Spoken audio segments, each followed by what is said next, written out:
बताइए कि आप धरने पे बैठे हैं, आपकी मांगे क्या है? क्या दिल्ली की महिला की सुरक्षा से ज़्यादा जरूरी उनका इलेक्शन है? तो आज नहीं कल सैलरी मिल जाएगी, लेकिन अब तो ये उम्मीद ही नहीं है सर कि हमारी सैलरी का क्या होगा, हमारे बच्चे कैसे पढ़ेंगे। उनके यहाँ से सीधा जवाब आता है कि अभी टाइम नहीं है। केजरीवाल पिछले 44 दिनों से दिल्ली के सिविल डिफेंस के लोग जो हैं वो दिल्ली सचिवालय के बाहर बैठे हुए हैं। ये जो लोग नारा लगा रहे हैं ये सिविल डिफेंस के लोग हैं, और जो इसके बगल में जो बिल्डिंग है ये दिल्ली सचिवालय है, जहां पर सरकार के जो अधिकारी हैं और जो सरकार के मंत्री हैं वो यहां पर बैठते हैं। इन्हीं जो अधिकारी और मंत्रियों के खिलाफ जो है ये लोग जो सिविल डिफेंस के लोग हैं वो यहाँ पर धरना प्रदर्शन पर बैठे हुए हैं। करीब 10,792 सिविल डिफेंस जो है वो दिल्ली के लोगों की सेवा में लगाए गए थे। यानी कि जो बसें आप चलती थी, जैसे निर्भया कांड के बाद में जो महिलाओं की सुरक्षा को लेकर के इन सिविल डिफेंस के लोगों का इस्तेमाल जो है वो बसों में किया गया था। जो महिलाएं रात को बसों में चलती थी उसमें ये सिविल डिफेंस के लोग जो है साथ में चलते थे। बाकायदा इनकी खाकी वर्दी होती थी, एक पुलिस जैसा जो लुक है वो दिखता था, जिसमें महिला और पुरुष दोनों होते थे। ये सिविल डिफेंस 2014 से यहाँ पे लग रहे हैं। जब से बताया जा रहा है कि जब केजरीवाल की सरकार जब सरकार में आई थी तो उन्होंने इस सिविल डिफेंस के लोगों को उसमें लगाया गया। दिल्ली के 40 ऐसे विभाग हैं जिसमें जो ये लोग हैं ये सेवा दे रहे थे, और ये जो सेवा थी ये इनकी पेड सेवा थी, क्योंकि जो निष्काम जो सिविल डिफेंस का नियम कहता है कि जो निष्काम सेवा है, निष्काम सेवा जो है वो 4 घंटे की होती है। उसमें रिटायर्ड अधिकारी या जो ऐसे लोग हैं कि जो सिविल डिफेंस की सेवा जो है वो अपनी मर्जी से दे सकते हैं, लेकिन वो निष्काम सेवा सिर्फ 4 घंटे की होती है। लेकिन इन लोगों ने 8-8 घंटे जो है वो अपनी सर्विस दी है। उसके लिए ऐसा नहीं कि सरकार ने इनको पेमेंट नहीं दिया, सरकार ने इनको लगातार इनकी सैलरी इनके खातों में दी है। लेकिन फ़िलहाल क्या है कि अभी फ़िलहाल सरकार ने इन सभी सिविल डिफेंस के लोगों को जो है वो हटा दिया है। तो ये 10,792 जो सिविल डिफेंस के लोग हैं जो आप यहाँ सामने देख रहे हैं तस्वीरों में, फ़िलहाल ये अपने आप को बेरोज़गार बता रहे हैं कि सरकार ने बिना किसी अल्टीमेटम के, बिना किसी सूचना के इनको जो है निष्कासित कर दिया है। उसी के लिए ये लगातार पिछले करीब 44 दिनों से जो है वो यहाँ पर धरना प्रदर्शन कर रहे हैं। इनका ये आरोप है कि ये 44 दिन से इनसे ना कोई सरकार का मंत्री ना अधिकारी यहाँ पर मिलने नहीं आया। ये एलजी के पास भी गए और दिल्ली सरकार के मुख्यमंत्री केजरीवाल के पास भी गए, लेकिन इनकी कोई सुनवाई नहीं हुई। हम इसमें बातचीत करते हैं, कुछ यहाँ सिविल डिफेंस के लोग हैं। क्या नाम है आपका? मेरा नाम प्रेमजीत सिंह है। अच्छा प्रेमजीत जी, आप बताइए कि आप धरने पे बैठे हैं, आपकी मांगे क्या है? मांग सिर्फ रोजगार ही हमारा मांग है, और विशेष मांग तो हमारी कभी कुछ रही नहीं। जो दिल्ली सरकार ने वादे किए थे और अपने वादे के अनुसार उन्होंने काम भी बहुत बेहतरीन किया, इसमें नो डाउट। उसके बाद 31/10/2023 को हम सभी को बेरोजगार कर दिए, और जब इन्होंने रोजगार दिया था तो विधिवत तरीके से हमारा इंटरव्यू हुआ था, कॉल आउट मिली थी, हाइट वेट हुआ था, सब कुछ हुआ था। हमने समाज के बीच में कितनी निष्काम सेवाएं की है उसकी प्रॉपर जानकारी उन्होंने इकट्ठा किया। उसके बाद हम लोगों को कॉल आउट देके और जॉब पर लगाया, और लगभग 8 साल 10 साल से हम लोग दिल्ली सरकार के 40 विभागों में अलग अलग जगहों पर काम कर रहे थे, जिसमें मार्शल की संख्या सबसे अधिक है, 8,700 कुछ है। और 31/10/2023 को इन्होंने अचानक हम सभी को बेरोजगार कर दिया। तो हम सभी का मांग एक ही है कि हमें रोजगार जल्द से जल्द देने का कोशिश करें। हमारा रोज़मर्रे की ज़िंदगी जीने वाले लोग हैं, गरीब परिवार से हैं, और हम लोगों का इतना नुकसान हो रहा है। घर में बच्चे परिवार हैं, जब हम घर जाते हैं तो बच्चे अगर पूछ लेते हैं कुछ तो बताने से हिचकिचाते हैं, बहुत ही प्रॉब्लम आ रही है। इस तरीके से चलता रहा तो हम लोग बहुत ही बुरी स्थिति में पहुंच जाएंगे। सरकार हमारी सुन नहीं रही है, उनको सुनाने के लिए हम लोग यहाँ बैठे हुए हैं। आप लोगों का बहुत बहुत धन्यवाद, आप लोग यहाँ आते हैं, कई लोग आते भी नहीं हैं, तो आपके माध्यम से हम कोई नहीं सर, अब बताइए सर आप क्या मांगे हैं आपकी, और कब तक जमे रहेंगे? जब तक हमारे नौकरी नहीं मिलेगी जब तक हम यहीं पे डटे रहेंगे। अभी सिविल डिफेंस में? हाँ, मैं सिविल डिफेंस में हूँ। कितनी उम्र होगी आपकी? मेरे 45 साल उम्र। कितने दिन से हैं आप? मैं 24 साल मैंने हो गए। यही 24 साल जो है सिविल डिफेंस में आपको सर्विस दी। हाँ। लेकिन 24 साल बाद अचानक से बोल दिया गया कि अब आप काम नहीं करेंगे जी। तो इस पर आप इसलिए धरने पे बैठे हैं?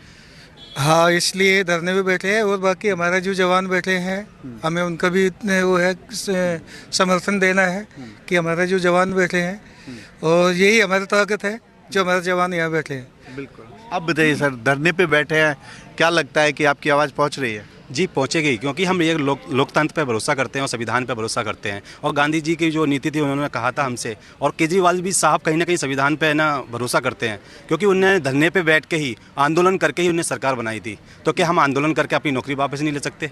और मुझे शर्म कितनी इस बात की होती है कि उनके मंत्री और कोई भी उनका एक निगम पार्षद भी हमसे बात करने को तैयार नहीं है। हमने उनको लेटर के जरिए भी और जाके संपर्क भी किया, उन्होंने सब अपॉइंटमेंट कैंसिल कर देते हैं। पूछना चाहते हैं कि वो केजरीवाल वादा करने वाला, रामलीला मैदान से कहने वाले इंसान कहते थे गंदगी में उतर के गंदगी साफ करेंगे, क्या उन्होंने हमें ये साफ कर दिया? उन्होंने महिलाओं की बसों के, जो बस में महिला चलती थी, जो 50% महिला को क्राइम वो बसों में कम हुआ, किसकी वजह से हुआ? मार्शल की वजह से। उनके दो वादे थे, पहला वादा था उनका रोजगार का, दूसरा वादा था महिला सुरक्षा का, और सबसे बड़ा वादा है कि महिला सुरक्षा। आज हमें 44 दिन हो गए, मार्शल यहाँ बैठे हुए हैं, उनके घर के सामने, उनके ऑफिस के सामने बैठे हैं। उनसे मैं पूछना चाहता हूँ कि 44 दिन से अगर महिला की सुरक्षा कौन कर रहा है?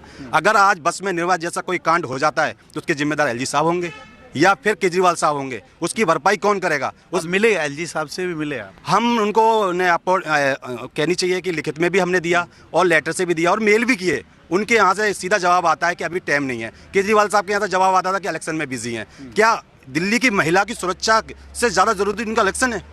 क्या इन रोजगार जो जवान बैठे हुए इनसे ज़्यादा इलेक्शन मैन था? अब केजरीवाल साहब को अब तो इलेक्शन खत्म हो गया, अब तो मिलना चाहिए, मगर फिर भी हमने आज भी अपॉइंटमेंट लगाई, आज भी उनकी कैंसिल होगी कि मंत्री साहब आज नहीं आ रहे, नहीं मिलेंगे। 15 निर्भया फंड के हिसाब से महिला की सुरक्षा के लिए लगाया था, बस मार्शलों को लगाया था। और आप हर बार कहते रहते हो जब कोई अच्छा काम करता है तो आप प्रेस कॉन्फ्रेंस करते हैं कि मार्शल ने ये करा, एक बच्ची को बचाया, ये बचाया। और जब मार्शलों के ऊपर दिक्कत आई, उनके परिवार की बात आई, क्या हम लोकतंत्र में अपनी आवाज़ नहीं उठा सकते? क्या हमारा ये जुल्म था? दिल्ली सरकार से पूछना चाहते हैं कि हमने 5 महीने 6 महीने अपना रोजगार के लिए काम किया, हमने उनको कभी बदनाम नहीं किया, कभी कुछ नहीं किया। 6 महीने तक वैसे बिना सैलरी के काम करते रहे, तकलीफ हमने झेली। क्या अपना अधिकार, अपनी मेहनताना मांगना गुनाह है इस हिंदुस्तान के अंदर? अगर गुनाह है तो आप लिख के दीजिए कि आपने हमसे सवाल किया, हमारा से रोजगार के जो आपने काम किया तो उसका पैसा मांगा, इसलिए हमने हटा दिया। ये तो तानाशाही है सरकार की, ये तानाशाही के कुछ सवाल हैं जो इनको जवाब देना चाहिए।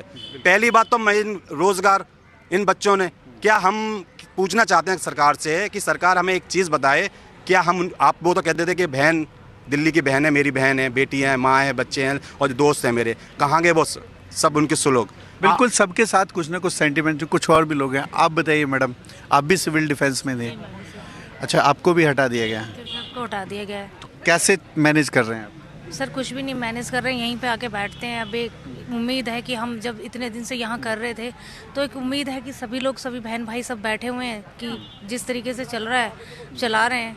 कठिनाइयाँ तो सर हो ही रही हैं, सभी के साथ कठिनाइयाँ। किसी के घर में एक ही है, सिंगल परिवार में एक ही अकेला है कमाने वाला, किसी में 2 हैं। लेकिन अब जब सैलरी नहीं, पहले तो ये था कि हमें एक उम्मीद थी कि हमारी सैलरी, चलो जॉब चल रही है तो आज नहीं कल सैलरी मिल जाएगी, लेकिन अब तो ये उम्मीद ही नहीं है सर कि हमारी सैलरी का क्या होगा, हमारे बच्चे कैसे पलेंगे। लोग रेंट पे हैं, उनका रेंट नहीं जा रहा, लोगों को किराए मतलब मकान मालिक निकाल रहे हैं, तो कहाँ से वो खाएं और कैसे करें? बिल्कुल बिल्कुल बिल्कुल। आप बताइए मैडम, आपने कोविड में भी काम किया जैसा कि सिविल डिफेंस ने देखा, और अब आप बेरोजगार हो गए हैं, इस पे क्या? जी सर, आपने बिल्कुल सही कहा कि हमने कोविड में भी काम किया और सभी मार्शल भाई बहन हैं जितने भी हैं, इन्होंने सबने कोविड में बहुत ज़्यादा सहयोग किया, क्योंकि दिल्ली पुलिस से भी आगे हम रहे हैं। हमें पता है हमने कैसे कैसे उस टाइम पे मुसीबतें झेली हैं, अपने घर वालों से कैसे कैसे मतलब हमने कोऑपरेट किया है। कई तो लोग मानते ही नहीं है कि बाहर निकले, पर फिर भी हमने बढ़ चढ़ कर हमने उनका हेल्प किया लोगों का। तो सर हमको एक ऊंचाई पे पहुंचाने के बाद में, जैसे हमें वर्दीधारी करके और बस मार्शल लगाया और लेडीज़ की सुरक्षा के लिए और जेब कतरों का सामना भी किया हमने सर। हर चीज़ का मुकाबला करते हुए हम मतलब अपनी इज्जत मतलब हमें बहुत मिल रही थी, तो उसके बावजूद इन्होंने हमें एकदम रोड पर ला के खड़ा कर दिया सर। अब बहुत बुरा किया सर हमारे साथ। आप बताइए।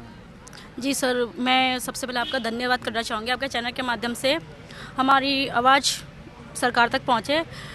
सर हमने कोरोना में भी बढ़ चढ़ के बहुत काम किया था, अपनी सूझबूझ के तरीके से काम किया था, और जिस कोरोना में हमें कोरोना योद्धा कहा गया था, आज उस कोरोना योद्धा को इन्होंने रोड पे ला के बैठा दिया है सर।